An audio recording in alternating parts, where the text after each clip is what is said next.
Hey listeners, thanks for dropping in. I'm Christy. And I'm Melissa, and this is Buried Motives, where we dig deep into the details of some of the most gruesome Dirtbag murderers.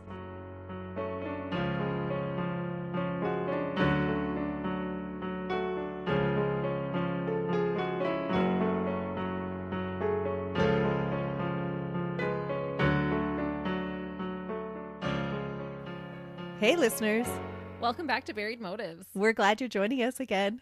We are in a good mood today, and hopefully we'll be able to keep that going, even though we're going to be talking about horrible things. Do those two go hand in hand? Not usually.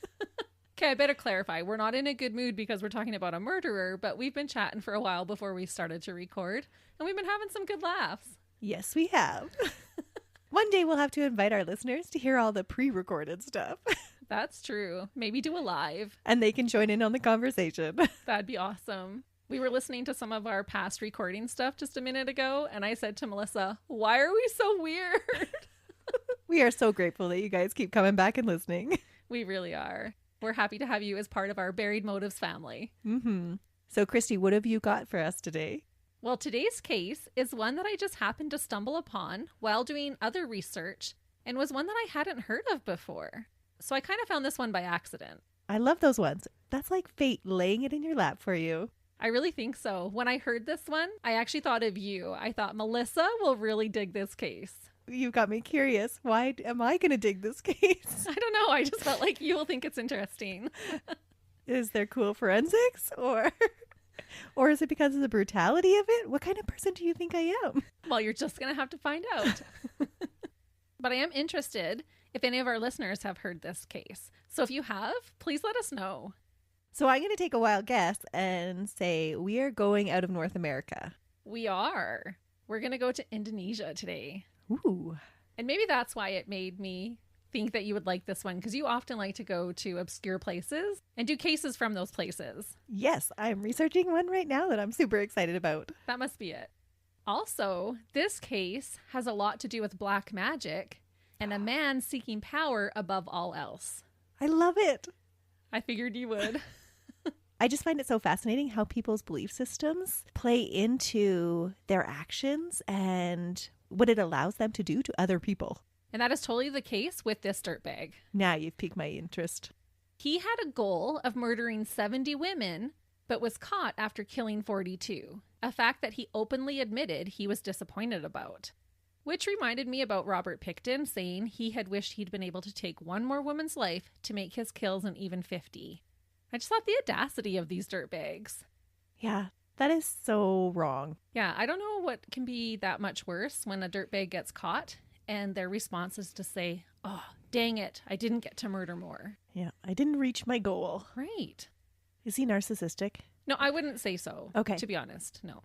So like I said, our case does take place in Indonesia, which did make it challenging to find things like court documents and all articles written in English.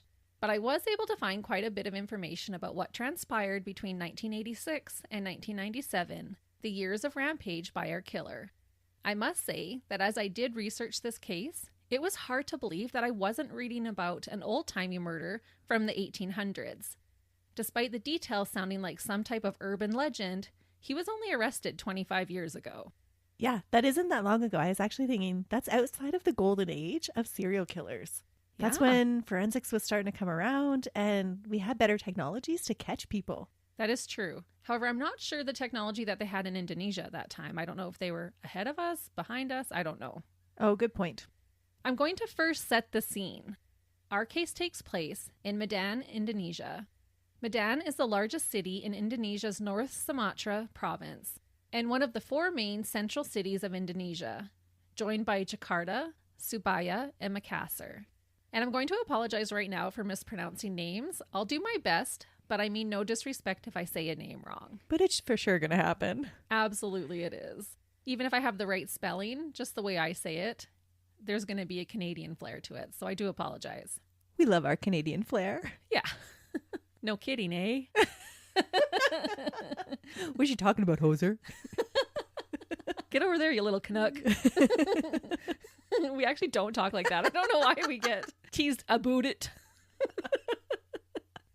In 1950, just a year after our killer was born, the population of Medan was 284,000, but has now grown to over 2.4 million. When the murders took place, it had grown to over 1.5 million. And all this means is that our dirtbag saw substantial growth in the area he lived throughout his lifetime. And the Medan we are talking about is a lot different than how people know it now. But it also sounds like he had an increasing population to work with and even easier to hide amongst. Yes, absolutely. And I just wanted to clarify because we know it as a very large metropolis now, but it wasn't so when he was born. Okay. Our dirtbag is Ahmad Suradji. He was born on January 10th, 1949 in Medan. He was also known as Nasib Kalawa and used the alias Datuk Merinji. He was Javanese, which is the largest ethnic group native to central and eastern part of the Indonesian island Java.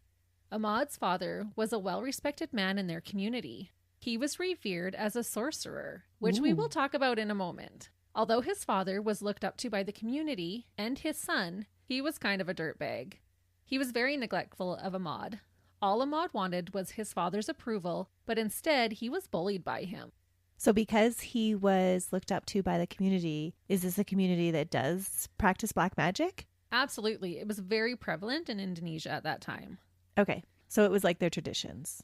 It absolutely was. Okay. And a highly revered one. And was it tied into with their religion as well? There were 6 major religions in Indonesia at that time, but this wasn't considered one of them. This was a separate practice. Because his dad was so busy practicing all this black magic, he didn't have a time for Ahmad. Right, or the patients. Okay.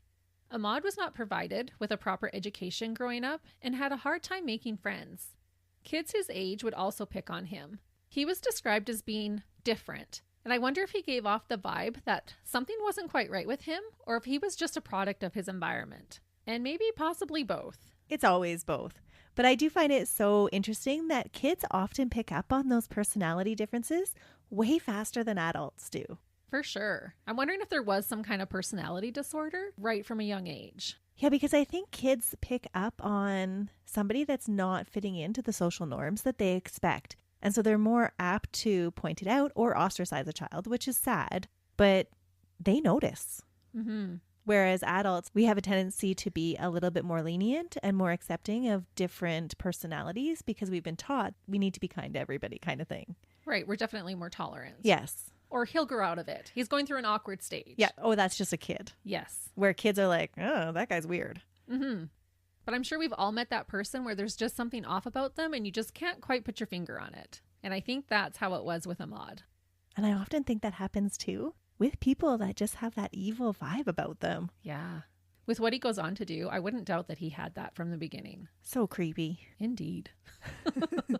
Regardless, basically, whichever way he turned, he was being put down. I'm not sure if the abuse from his father ever turned physical, but it was definitely emotional. Reports say that Ahmad grew up extremely lonely. He also grew up fascinated by the black magic that his father performed. He wanted to be just like his dad. Which is so common for little boys. Mm-hmm. Especially ones when they're pining for their father's approval and affection. Mm-hmm. And if something had his father's love, then that's why he would put his attention there. True. He would maybe feel more accepted by his dad by showing an interest. Mm-hmm. I was not able to find any information about his mother, but I'm assuming that in 1949, when Ahmad was born, she was likely conditioned to follow her husband's lead, or at least not to object to it. Yeah, you could see that for that time. Not surprisingly, as Ahmad got older, he began to get into trouble with the law. He was arrested for petty but also violent crimes and was sent to prison twice. He spent 10 years in prison the first time, and then 2 years after being released, he stole a cow and was sent back to jail for a time. Sorry. He tried to steal a cow? How do you steal a cow? He did steal a cow. He didn't just try, he succeeded. Okay. In the middle of the night, you bring over your tractor and you go cow tipping? I don't think he probably had a tractor. He probably just let it out of that pasture and took it to his. I don't know. Oh, then it probably is a lot easier than I'm envisioning. I think so. I'm envisioning some like teenager trying to hide it underneath of his coat. Nothing to see here, people. I'm envisioning some rope and, trying to like lead it away. harness this cow back to his place. Okay. That totally makes way more sense. His first jail sentence was at the age of 19. So this means he spent almost all of his 20s behind bars. They were violent offenses. They were petty and violent crimes. Okay. But multiple crimes. Yes. And I'm not sure exactly which one of his crimes landed him in jail. And that seems harsh to us because for petty crimes, usually people get a slap on the wrist. But then that doesn't necessarily mean, though, that's a good thing. Oftentimes we're talking about them. We're like, oh, why couldn't they just keep them in longer? But in this case, they should have kept him in longer. Longer than 10 years. 10 years wasn't enough. Exactly. And when you go in there at 19 and you're almost 30 when you get out, those are some developmental years that you're in there. And so he's done that while in prison with other prisoners. Mm-hmm. Likely a lot of grown men. Who knows what kind of influence they were on him. Just extra training to be even more of a dirtbag when he got out, probably. Probably. However, when he got out of jail the second time, he decided he needed to get his act together and put his life on a better track. If only this was how the story ended.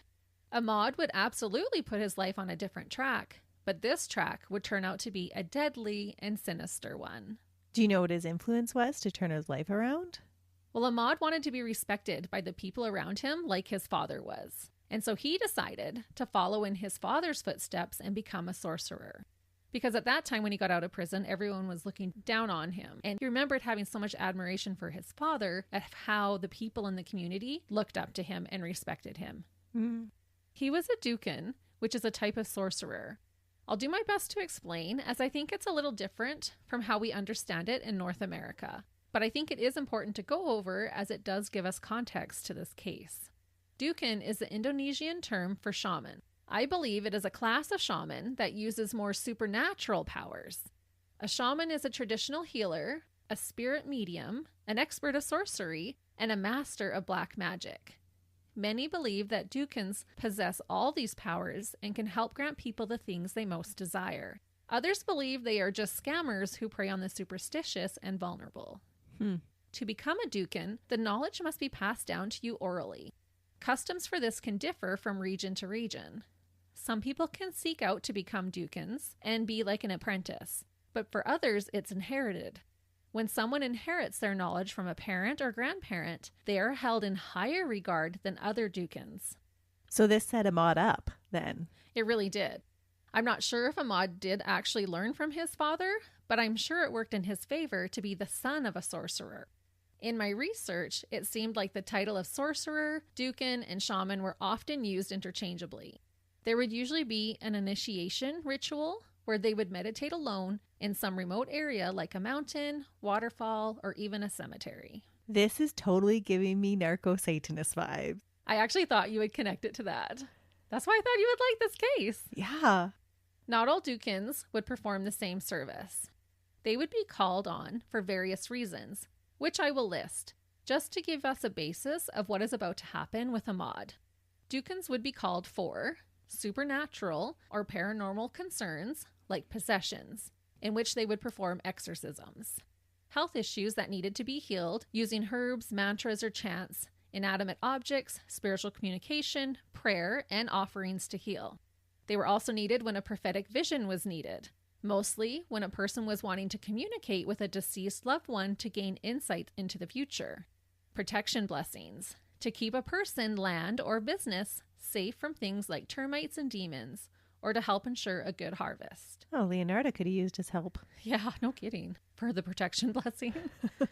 The gift of tongues, to speak to spirits of different archaic languages, and to cast revenge hexes and incantations, which means spells of sorts. Mm-hmm. I've always wanted to see somebody speak in tongues. I don't know if I would want to. I just want to see it. I wouldn't want to be in the same room when it happens, maybe. But these were the things that dukens were said to have been able to do. Okay. So certain dukens would be called for certain things. They would kind of have expertise in all of these things. Okay. They're specialists in their practice. Right. And so where did Ahmad fit into all that? Well, I will tell you. But first, one last thing I want to mention that is involved in this case is black or dark magic. It is believed to be supernatural powers or magic used for evil and selfish purposes, or is magic that is associated with the devil or other evil spirits. So we'll just give a little disclaimer here. This is just the information I found out about this time frame in Indonesia. We're not saying that anybody who practices black magic is evil, or if these are your beliefs, we're not trying to speak poorly about them. This is just how it's been portrayed with this case. Right. So it's like Ahmad's version of being a Dukan. Doesn't necessarily apply to everybody else that actually practices as a Dukan. For sure. Okay. Yeah, just a little disclaimer there. We mean no offense ever. Only offense to our dirtbags. To recap, before we get into the nitty-gritty, Ahmad was a neglected, bullied, uneducated child. He went to prison for petty and violent crimes, as well as theft twice, then decided to become a shaman, Dukan, sorcerer who dabbled in black magic. This sounds like a recipe for a disaster. Mm-hmm. And we know from his past he has violent tendencies. So this will answer your question about what area that Ahmad excelled in. Ahmad specialized in helping mostly women who were seeking guidance on how to maintain their beauty, find fortune, and prevent their male counterparts from leaving them. He became known for his ability to help these women, and so women continued to come to him for help. The women would pay him for his services, but he did not earn enough to sustain himself, so he also raised cattle. To be a cattle farmer, he had to live on a large piece of land that kept him safe from onlookers. Okay, so this totally sounds like he's setting up his own perfect little murdering farm where he has women, his main customers, come to him, and then he has all this land to hide everything on. It definitely works out for his favor. To make it even worse, his land bordered a large sugarcane plantation. Sugarcane can grow between 2 and 6 meters tall, which is like 6 to 20 feet. Pictures remind me of what some cornfields look like here in Canada.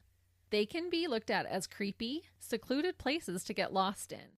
In fact, in Canada, we have mazes that you can pay to go through made from cornfields. Lots of horror movies feature cornfields, and the sugarcane field gives me similar vibes. Oh, I can just envision women trying to run away into those cane fields. Surprisingly, they don't. None of them get that far? I'll explain. From the outside looking in, it would appear that Ahmad had his life together and was finally on a good track. Ahmad became very respected by his neighbors, just like his father had been. He would volunteer his time to help someone in need, especially if the person needing help was sick. He did well and would donate money to local charities. This in turn caused his neighbors to recommend him to anyone they came across who were seeking magical or healing services.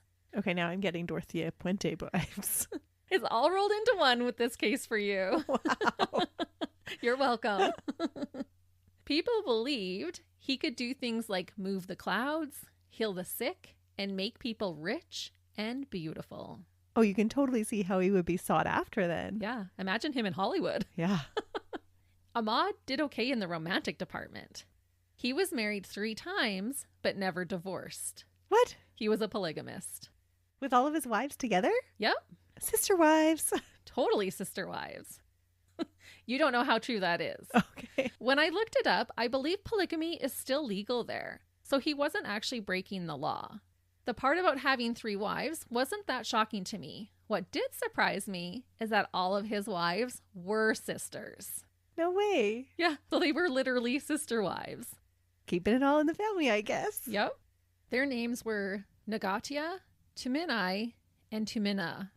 I couldn't find any information on these sisters prior to marrying Ahmad. I'm not sure if he married them all at once or one at a time. I'll explain why later, but if I had to guess which wife might have been the head wife, I would guess it was Tuminai. She was his favorite? I think so, and I'll explain why. Okay. In a little bit. Despite having 3 wives, there are no recorded children of Ahmad's. Ooh. I'm unsure if it is because they were never recorded or if he had fertility issues. And if he did, I guess his black magic wasn't strong enough to cure it. That is interesting. It is, with 3 wives. Mm-hmm. And most cultures that practice polygamy put a really strong importance on having children and posterity. Mm-hmm. So you think it would be strongly encouraged for them to have children? Oh, for sure. I don't think they were against having children. He could have had a whole slew of children back at home, and they were just never recorded. Okay. Because it doesn't seem there was a lot of great record keeping going on. Right. In 1986, when Ahmad would have been 37, he claimed that because of his shaman abilities, he was visited by his deceased father in a dream. In this dream, his father instructed him to drink the saliva of 70 different women. So he wants him to go kiss a whole bunch of women? Drink their saliva, not just kiss, drink it. By doing this, he was told that he would become an all-powerful mystic healer. Ahmad didn't even question this instruction from his father. No, if that's based in your beliefs that the dead can come back and commune with you and you can take instruction for them, then you wouldn't ever second guess the information that you're getting. Right, especially when you believe you have that power to communicate with the dead. Mm-hmm. Ahmad didn't want to wait to just happen upon 70 freshly deceased women to drink their spit. So he decided he would need to kill them. Wait, they had to be deceased? No, nowhere did I find this that it said that they did. He made that jump, that I'm going to have to kill 70 women. That's how he interpreted. Yes. He most likely didn't feel that he could find willing participants, so he decided murder was the best and really only way to accomplish this in a timely manner. That's a big jump from having just 70 women spit in a cup and then drinking it. Well, that was my thought. I felt that with him being a sorcerer, I'm sure he could have talked some of his female patients into giving him their spit willingly. He could have said he needed their spit in a cup to perform a spell. There's no excuse for being a dirtbag. No. So he was just looking for an excuse to enact out all of his violent tendencies. Possibly. It didn't seem like he even entertained any other idea or way of getting that spit, that saliva. Right. It just seems so odd. There are so many different ways that you could collect spit. Yeah, and he went totally for the dark way of doing it. Mm-hmm. Since Ahmad was in a position where women sought him out for help, finding victims wouldn't be a hard task for him to do. He would even get paid by them before he took their lives. That's just so dirtbaggish. What is the price of helping women find beauty, wealth, and lasting love, you ask? For Ahmad, it was anywhere between $200 and $400. We might have to go to Indonesia, Christy. Hey, $200 is a pretty good deal for wealth and beauty and lasting love. I know. I thought that was pretty good. Uh-huh. Steal of a deal. Except he's the one stealing. It's true. Unfortunately, we don't have information on the women individually that Ahmad murdered until his last victim, whose disappearance helped him get caught. However, he was very ritualistic in his practice and murdered them all in the same fashion. I will walk you through once what he did to each one of his unsuspecting customers. 42 of them. Yes. The sheer number is hard to comprehend. It really is. A woman would come to Ahmad for some type of help. They would come to his cattle farm, again, away from the peering eyes of others. Once there, they would open up to Ahmad and ask him to help them with their specific worry or insecurity. I imagine he gave them false hope and assured them that he could give them what they were wanting, no problem. The women would pay him up front, and he would begin his ritual. So his wives were never any of his victims? No. Did they know what was going on? That we'll talk about. That's Okay. debatable. To start, he led each woman into the sugarcane field beside his house. He would instruct them to dig a hole about waist deep. They dug their own graves? He was a lazy dirtbag and told them that having them dig was part of the ritual. Oh. When the hole was dug, he told the women to get inside the hole, assuring them that it was necessary to carry out the spell. Desperate to receive the blessing they sought after, the women would willingly get into the hole. Ahmad would then proceed to fill the hole around them back up with dirt, essentially burying them from the waist down. And so they couldn't fight back. Exactly. If the women became nervous, he would assure them it was all necessary to fulfill their chosen spell. What they didn't know is that this was instead part of his black magic ritual to gain occult power. Ahmad was not a large man, and so I assume he did this to immobilize his prey.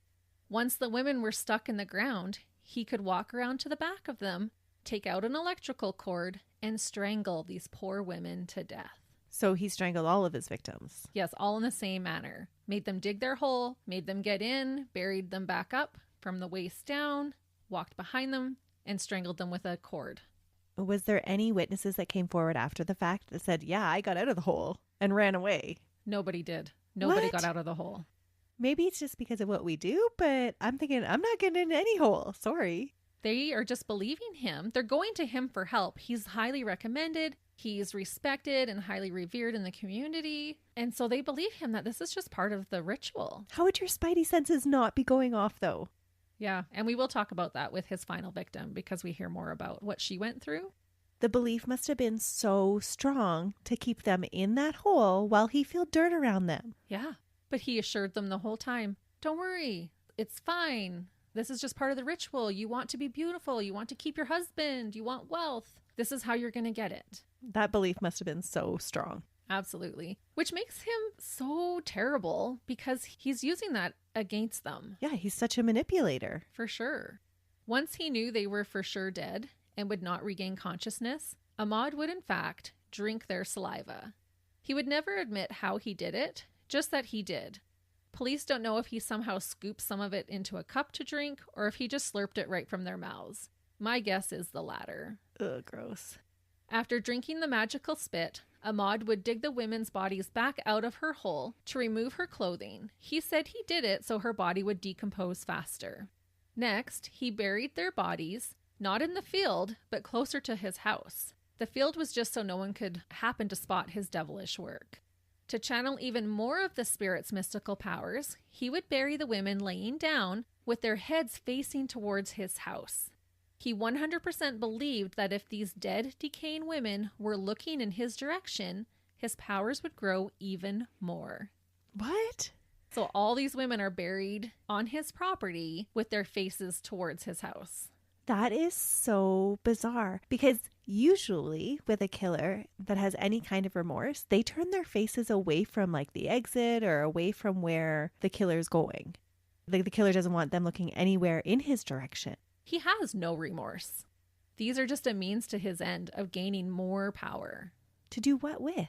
Does it ever say what he wanted to do with all this power that he was trying to gain? Because it seems like he's got this good life already going for him. He's got 3 wives. He's got all this land. He's got some cows. He's got a reputation now. Like, what more was he after?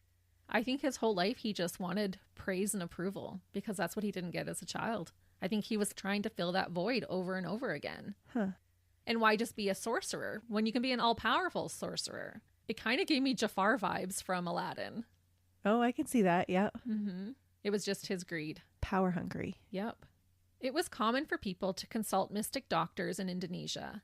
This meant that a lot of Ahmad's victims came right to his house willingly. However, if business was slow, Ahmad grew impatient. He would then venture out to the city to pick up a sex worker.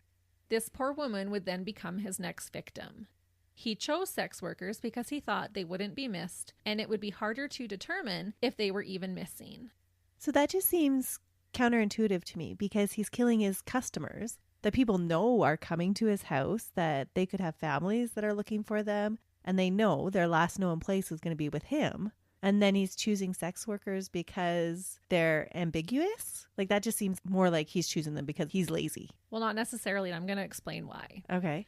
Ahmad said he picked up sex workers because he, quote, could not wait around for more women to come. He was greedy and impatient. Ahmad would continue this ritual for a total of 11 years. To answer your question, one of the reasons he was able to continue killing women for their saliva for so many years was because many of the women were too embarrassed to tell anyone that they were coming to see him. They didn't want anyone to know that they were seeking things like beauty, wealth, or lasting love. And many women reportedly visited to receive help in preventing their husbands or boyfriends from cheating on them. Okay. But they had husbands who should have been looking for them. Oh, definitely they were being looked for, but not a lot of them knew that they were going to go see him. So Ahmad wasn't part of the connection. No, because a woman isn't going to go tell her husband, I'm going to see a sorcerer to put a spell on me so that you won't ever cheat on me. Right. Or you won't leave me. Okay. I think it's because of the nature of how he helps these women. That it's secretive. Right. They might be embarrassed to say, oh, I want more beauty. Right. But we also know that his reputation grows by word of mouth. Yeah. How does word of mouth not spread that some of his customers just mysteriously go missing? Yeah, no one does for 11 years. They don't put the connection together. That's unreal. He's not suspected once. The only victim that I could find a little more information on was his last. 21-year-old Shri Kamala Dewey hired a rickshaw puller to take her to Ahmad's property on April 24th, 1997. So how does the rickshaw driver not report that, hey, I took this woman here? He will definitely play a part in Ahmad's discovery. Okay, finally somebody's paying attention. Mm-hmm. The rickshaw puller was a 15-year-old boy named Andreas Suito. Like many of the prior victims, Sri Kamala was embarrassed about seeking the help of a mystic healer and asked Andreas to keep her secret. She also never asked him to come and pick her back up. When Sri Kamala never returned home later that night, her father went to the police and reported her missing. Many women had been reported missing over the years, but because Ahmad was so respected, no one ever suspected him of foul play. And why did she not have a return? I'm not sure. Maybe she didn't know how long it was going to take. Okay. I don't know. 3 days after Sri Kamala went missing, Ahmad's neighbor, a young farmer, was walking through the sugar field adjacent to Ahmad's home. He was on his way to feed his livestock when he noticed a suspicious mound of fresh dirt. This didn't sit right with him, and so he rushed to the head of the village, Sagito, and informed him of what he had found. Sagito gathered a few other men, there were 6 of them in total, and took them to check out this young farmer's claims. Sagito later testified that he and the other men tried to inspect the mound of dirt. They decided to stick a piece of wood into it. When they did, they could smell the horrible stench of decay. Upset by their discovery, they quickly informed the military. The military told them to dig up some of the dirt to see what was buried there. They told Sagito that if they discovered a body, they should leave it there and contact them immediately. And at first this seemed really outlandish to me, but then I thought maybe they thought someone had buried an animal or just something weird. So I'm trying to give them the benefit of the doubt. Okay. But sorry, you said this was in the sugar cane. He was walking through the sugar cane and saw the pile of dirt. Near... I think it was close to the border of the property. So he buried them on his property. Usually on his property. So his property connects with the sugarcane field. So this one would have been really close to his property in the sugarcane. Because in some of the videos that I watched, you could see the sugarcane in the videos. So it was really close. If that was confusing before when I said looking towards his house, they weren't right up by his house, but more so on his property. So what kind of his property line? Yeah. Okay. To their horror, when the men went back and started to dig, they discovered the rotting body of Sri Kamala. She was naked and her body had begun to bloat from decomposition. She was hardly recognizable. Her mother could only identify her by looking at her legs. Her mother, Arsana, said, quote, "It was like my worst nightmare had come to life. I refused to believe it was her, but there she was, dead in front of me." That would have been so sad. I cannot even imagine. No. To make this extra sickening, one report I found said that Ahmad was amongst the 6 men who dug her up. He lived right next to the sugarcane plantation, so I think that it's very likely that he helped. Yeah, because he would have had to keep up appearances of like, oh yeah, what is this on my property? Well, and they're trying to gather men to come and help. He's right there, his property. So it would make sense that he was, but I did only see that in one report. Okay. Remember the 15-year-old rickshaw driver, Andreas? He played a pivotal role in figuring out who the newly discovered body belonged to. When he heard that the body of a young woman had been discovered next to Ahmad's house, he went to the police and told them that he had dropped off Sri Kamala there just days prior. This is how police even knew to call in her parents to identify her remains. If Andreas never went to the authorities, Sri Kamala's family may have never received answers as to what happened to their precious daughter. Isn't that just so bizarre? Just the fate of that all, of him having to hear the news, make the connection, and then decide to go and share his information with the police. What would have happened if he hadn't have watched the news that day or heard about it? Absolutely. It was definitely fated, I believe. Huh. And at 15, even just to have that gumption to, I'm going to go to the police and tell them what I know. Yeah. Like what 15-year-old of ours is watching the news even? True. Enough to be like, oh. Mind you, this was big information. I think a lot of the villagers were talking about it. Andreas later told police that Sri Kamala had been very secretive about where she was going and why. In fact, she wouldn't even tell him where exactly they were going until they were halfway there. He said, quote, "I asked her again. She said she wanted to go to Datuk's house. I was curious because it was rather late at night, so I asked why she was going there, and she had told me not to be too nosy." Oh. And maybe this is why it stood out to him too, because it was late at night. She hadn't told him right away, just, go in that direction until they were halfway there. And then she's like, "I want you to take me to this property." Right. That makes sense. When police found out that Andreas had dropped off Sri Kamala at the revered shaman's house, a full investigation and later an inspection took place at Ahmad's home and property. The military and police worked together to unearth dozens of bodies. Identifying the women would not be an easy task. Sri Kamala had been identified already, and 4 other bodies that were fresher than the others were identified right away. Their families had been looking for them. Other bodies ended up being cremated without ever being claimed. Oh, that is sad. And so there's still families out there wondering where their loved one is. Mm-hmm. Which is just always so unfortunate when that happens in a case. Mm-hmm. The bodies were at different stages of decomposition. Most had been reduced to just a pile of bones, because he'd been doing this for 11 years. Mm-hmm. The ages of the women ranged from 11 to 30. What? It was not suspected that any of these women had been sexually assaulted. Most bodies were too decomposed to tell, but I didn't find any reports that Sri Kamala had been violated in that way. He later claimed that his killings were not sexually motivated. What was he doing with an 11-year-old? I know. It didn't seem to fit, but he was so impatient in wanting to get to 70, I think he just took whoever he could. When police first questioned Ahmad, he adamantly denied having anything to do with any of the dead women and children found on his property. On May 2nd, he was arrested after police found Sri Kamala's handbag, dress, and bracelet inside his home. Ahmad knew his goose was cooked. He had no way out of the situation, and he confessed to 42 murders. He later said, quote, "We are all human beings. We have our own strengths and weaknesses. If I remember correctly, I have murdered 42 women. I did not suspect I was going to get caught. I did not try to run away when I saw the police, because I had resigned to my fate." After successfully murdering 42 times, I'm sure his confidence was through the roof. I bet he truly thought he would reach his desired goal of 70. And I should just mention to clarify that the excavation of his property started after his confession. They first discovered Sri Kamala, and then once they found her personal items in his house, he confessed. Okay, but they still found one body. They did. And it took them time to identify that body. Mm-hmm. Before they arrested him. And so he had time to get rid of those things. He did.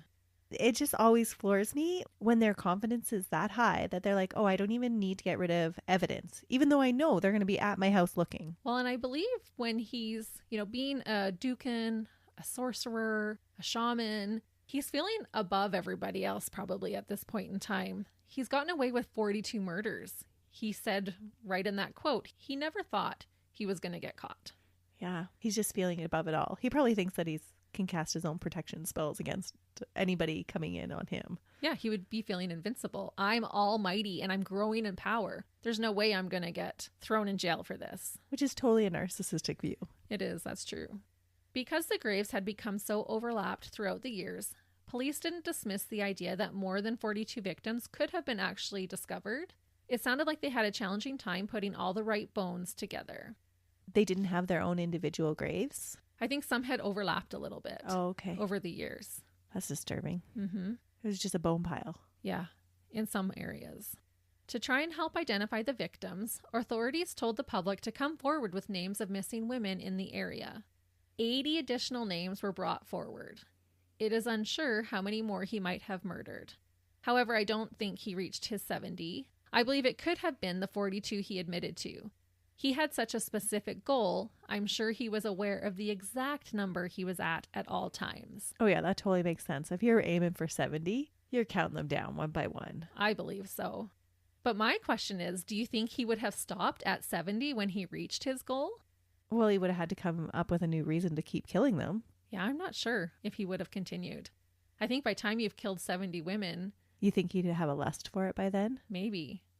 But it's so goal specific that I think he would have reached his 70, and then maybe he'd come up with another reason why he had to seek more power and kill more people. That's true. That's probably more likely. Yeah, I think he would have needed another explanation of why he was killing. To be able to justify it. Yeah. Upon searching, police found a plethora of women's items that did not belong to any of his 3 wives when they searched the house. These items would have been his trophies. If having their faces looking at him in their graves would increase his magical powers, imagine what having their personal belongings all around him would do. And how do his wives not notice, hey, there's 42 other women's things in our house? I don't know if he was giving them to them as gifts or what. They might have just been like, oh, what a generous husband. They had to have known that something was up. Look at this jewelry, these watches, these dresses. And ignore all the newly dug holes in our backyard. Right. Speaking of his 3 wives, all of them were arrested for assisting in the murders and for helping to hide the bodies. Upon investigation, 2 of the wives were released. Tuminai, the one I said must have been the head wife, was officially charged and tried as his accomplice. I'll go over what happened with her trial after we discuss Ahmad's.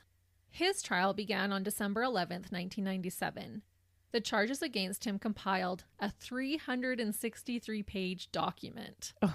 That's how many charges he had against him to fill that amount of paper. That is crazy. During his trial, Ahmad made sure not to put any blame on his dead father. It was like he wanted to defend his honor. He later said, quote, "My father did not specifically advise me to kill people. So I was thinking it would take ages if I had to wait to get 70 women. Because I was trying to get to it as fast as possible, I used my own initiative to kill. That was why, from 1986 until now, I have killed 42 women." When explaining why or how he became a sorcerer, he said about his father, quote, "I aspire to follow in the footsteps of my father. I did not learn sorcery from anyone else but my father." And I think even as a grown man, he was desperate for his father's approval right to the very end. Yeah, it seems that way. And was there any reports of his father having a little bit of shady dealings with any of his customers? None at all. Okay. And I think that's why he wanted to make sure his father's name remained cleared. Because his father didn't tell him to kill these women. He just said you had to drink the saliva. And Ahmad shared that with the police, that this is why he was doing it, because his father had instructed him to do so. Okay. Ahmad also confessed to enjoying the financial gains of his crimes. He said murdering these women was an easy way to make money. He said, quote, "If I just robbed people, I could get shot or put in jail. But this way, people came to me. I took their money, then I killed them." What? What a dirtbag.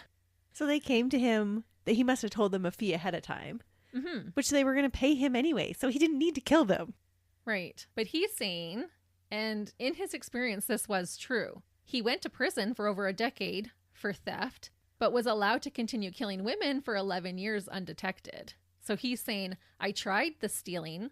That got me in trouble and got me in jail. Killing women was great. They came right to me. I wasn't going to get arrested or shot. I had it made. Oh, that is such a bizarre way to look at that. Right? But it did pan out that way for him. Yeah, that was his experience with it. It just goes to show you that our experiences are really framed by our view on things. Absolutely. Yeah. When you think to yourself, what were they thinking? Yeah. It's because their views are totally different. They're not thinking the same way some of us are thinking. He's thinking that, oh, look, this was such an easier way to get money because he got away with it for so long. Yeah. Yet he's killing people. Yeah. Well, he's saying I have less chance of going to jail if I do it like this. Oh. During his 4-day interrogation, Ahmad shed some light on Sri Kamala's last moments. He explained that she had gotten into a fight with her fiancé and was worried he would leave her for another woman. This is why she sought the all-powerful Dukan's help. How many women will die in the name of love? Too many. It's so sad. Really is. I feel like we've been on a roll lately of like, this woman died because she fell for somebody. And maybe it's just the cases that I'm researching, but so many women die for love. It's really sad, and I wonder how bad he would have felt afterwards. Oh, yeah. Yeah, I wouldn't want that on my conscience. Not that it was his fault at all. No. But you would totally feel terrible. Knowing that you got into a fight with your fiance and she went to this killer for help just so you wouldn't find somebody else. True. I was trying to think in my head, though, would I feel more bad if it was actually true and I was flipping out on her, or if it wasn't true at all? Both. It's always both. I don't know that one would be worse than the other. It would just be terrible all around. Yeah, you would feel some responsibility for it. You would. Even though it wasn't your fault. Mm-hmm. Ahmad told the authorities that Sri Kamala was afraid during her last night alive. He said, quote, "That night she was scared because we had to walk through a cemetery to get to the sugarcane plantation." The cemetery of all of his old victims? I don't know. Or I don't know if there happened to be a cemetery close by. But he's just walking across his property to the next door neighbor's property, isn't he? That's how I understood it. But he's saying we had to walk through a cemetery. So maybe there was another one and he went a different way to walk her through the cemetery. I don't know. Okay. He said, I told her it was fine, but she insisted that my wife accompany us for the ritual. Her spidey senses are up. Mm-hmm. Sri Kamala was the one who asked for my wife to come along, and that was how my wife got to know about the murders. He continued to explain that he and Taminai had to repeatedly reassure Sri Kamala she must have had a bad feeling and had been so terrified. He kept trying to make her think she was going to be okay, even while burying her up to her waist. He said it took between 12 and 15 minutes to kill her and suck out her saliva. And what is his wife thinking this whole time? If this is her first experience with how he's doing these ritualistic killings, how is she able to reassure Sri Kamala? It's debatable if Taminai knew what was going on all along, or if she didn't know up until the point of him strangling her what was going to happen. She might have believed that this was part of the ritual. Right, and she would have seen him walk off into the forest a whole bunch of times with a whole bunch of women. Right. And not come back with them. I'm just having such a hard time believing that she didn't know. Yeah, I'm not sure. And we will talk about her in a minute. Okay. I agree. I feel kind of the same way. How did the wives not know? But we have seen in many other cases where the wives had no idea what their husbands were actually doing. True. You turn a blind eye and you see what you want to see. And are they really paying attention to what he's doing outside? Mm-hmm. And that was a long time to kill her. That was a long time to suffer. 15 minutes of him strangling her? Yeah. He must not have been very strong then. He wasn't a big man. Huh. And you think by your 42nd victim, you'd have it down to an art. You would think so. It should only take 3 or 4 minutes. Maybe he enjoyed the process. Maybe. Oh, could you imagine if he was like letting off and letting her gasp for breath and then tightening it again? Maybe it produced more saliva that way. Maybe. Because that seems like an awful long time for him to be strangling somebody. 15 minutes? Yeah, between 12 and 15 minutes. That's what I thought too. That's a long time. He was doing something else. The only thing I can think is that it would produce more spit for him. So gross. Now the spit is collecting in my mouth and I'm like, no, go away. I know. Many times while I was writing this, like just typing saliva makes you salivate. When asked about why he stripped her naked, he said, quote, "If I were to bury my victims without any lining, their bodies would decompose faster. So I stripped her with the help of my wife, rolled up her clothes, put them in a plastic bag, then I headed home." So he's admitting that Taminai helped him after the fact.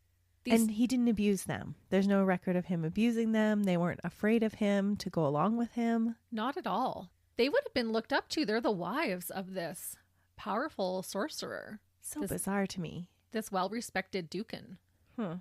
These statements totally threw his wife, Taminai, under the bus and was the reason she was also put on trial. He tried to defend his wife by saying that this was the first time she had helped and that the other two had no idea what was going on all those years. When Nagatia and Tumaina were released, they left their eldest sister and their husband behind and fled the village. They were like, nope, we're out. See you later. Yeah, no kidding. See you never. During their trials, both dirtbags pled not guilty, saying they had only confessed because they were being tortured by the investigators and could no longer take it. So they changed their story for the trial. I do believe that they are probably tortured. A 4-day interrogation? Mm-hmm. There was probably some torture going on. It was probably not pleasant. No. Do we feel sorry for them? Not really. Especially not him. I don't know for sure Tuminai's real story and involvement, but for him, bring on the 4 days of torture. He should have had 42 days of torture, one for each woman. Yeah. In my opinion. Not that I'm promoting violence, but kind of for him. The youngest was 11. Yeah, he that's deserved awful. it. Mm-hmm. Sorry, I'm standing by it. You always have such bigger convictions than I do. Like, if he had done this to my 11-year-old girl. Oh, for sure. Mm-hmm. Yep. Would I want him to be tortured? Absolutely. Yes. Do I think we should torture people when we're interrogating them? No. I don't. Okay. Yeah. I don't think that should be a regular practice. Despite his pleas of being innocent, Ahmad Suradji was found guilty by a 3-judge panel on April 27th, 1998, of Indonesia's worst killing spree at the time. Although it was a very uncommon sentence, he was sentenced to death. When this sentence was read out, people cheered in the courtroom. This case had gained a lot of public attention, and the courtroom was filled to the brim. It was reported that Ahmad remained impassive, not showing emotion throughout his trial and sentencing. Ahmad tried to fight his verdict and sentencing. His lawyers argued that he didn't get a fair trial due to all the media coverage of the crimes. His wife, 38-year-old Taminai, was also found guilty of her part in the crime. They believed her actions were deliberate. She was also sentenced to death. However, her sentence was later changed to life imprisonment.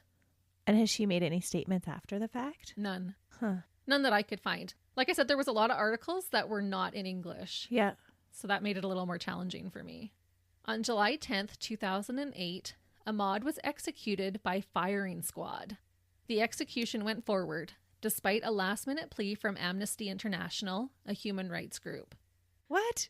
Uh-huh. I just think that's wrong. What about the human rights of 42 women? I know. That was my first reaction too, but then I thought they're a human rights group. They're anti-capital punishment.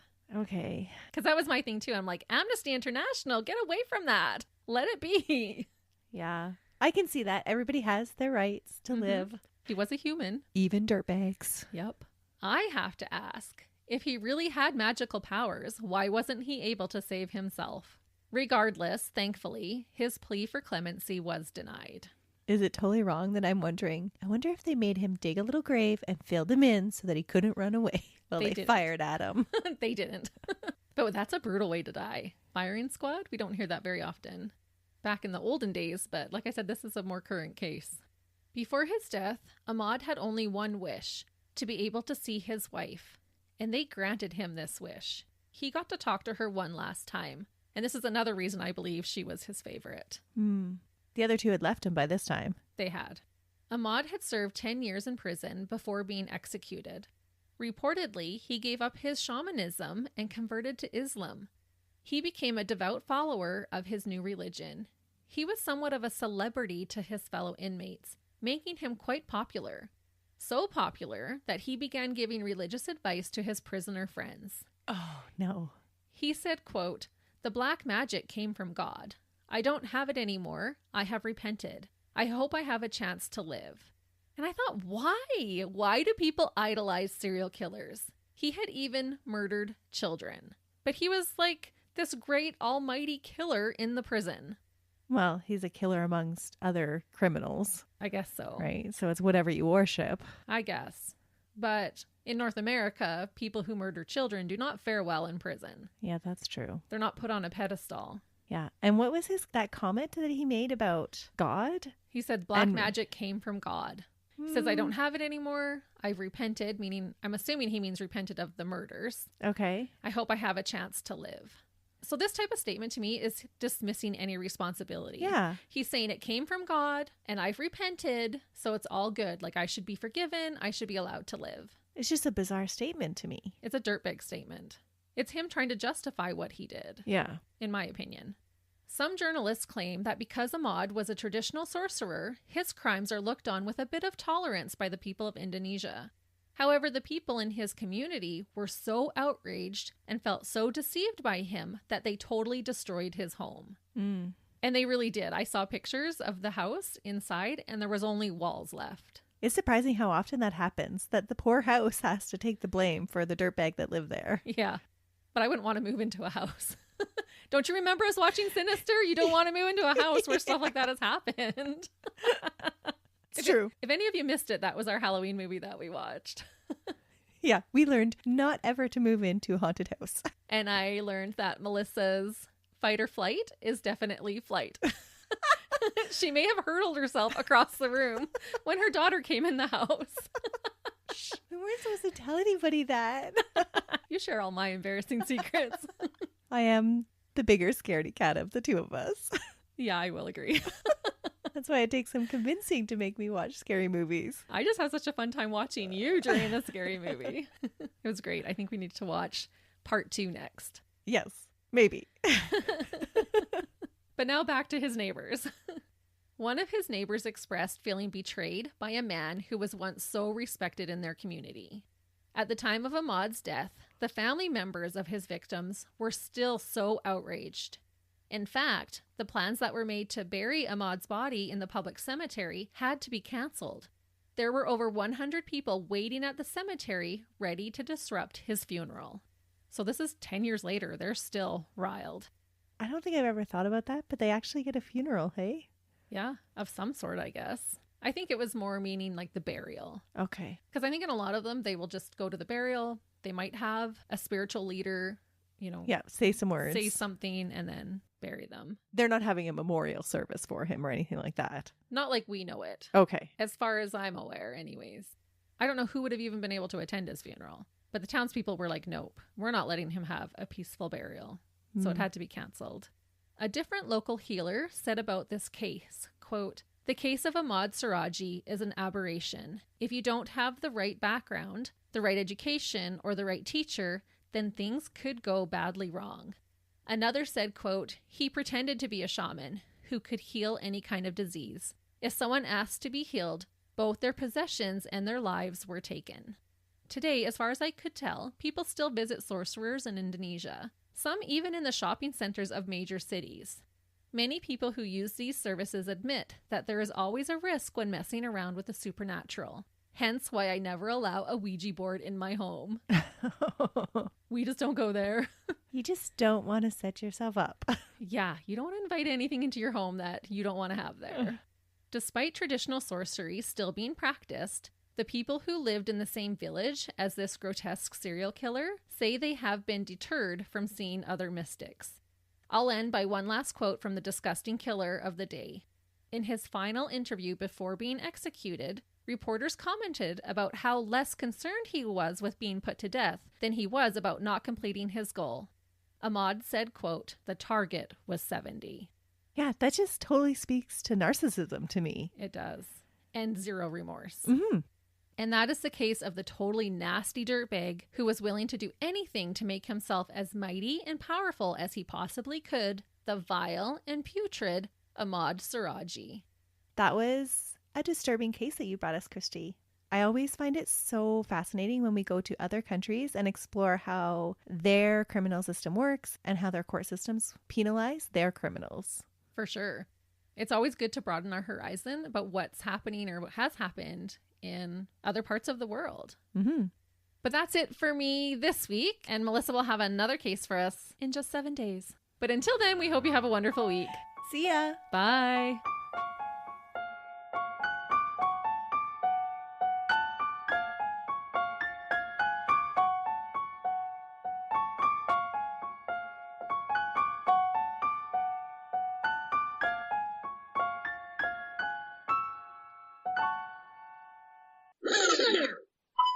I am excited.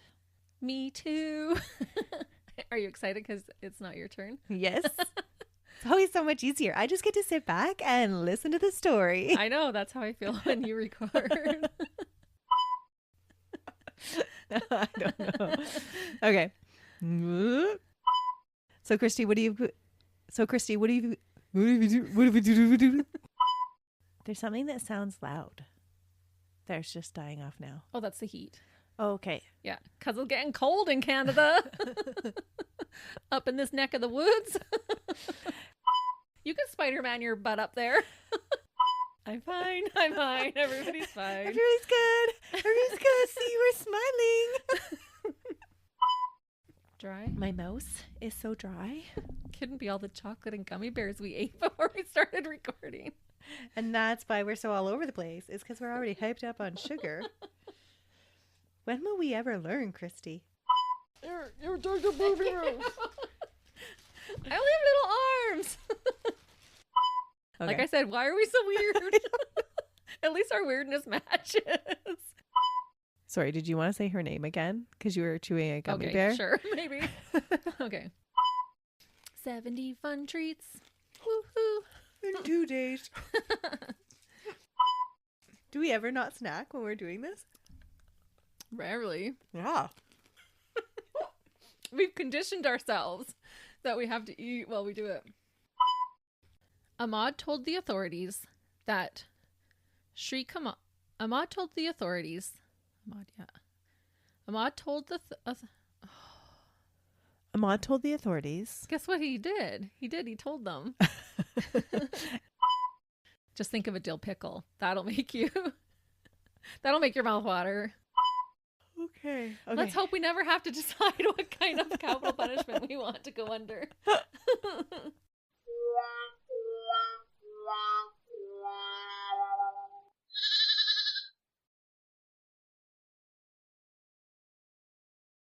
Another Sound Off Media Company podcast.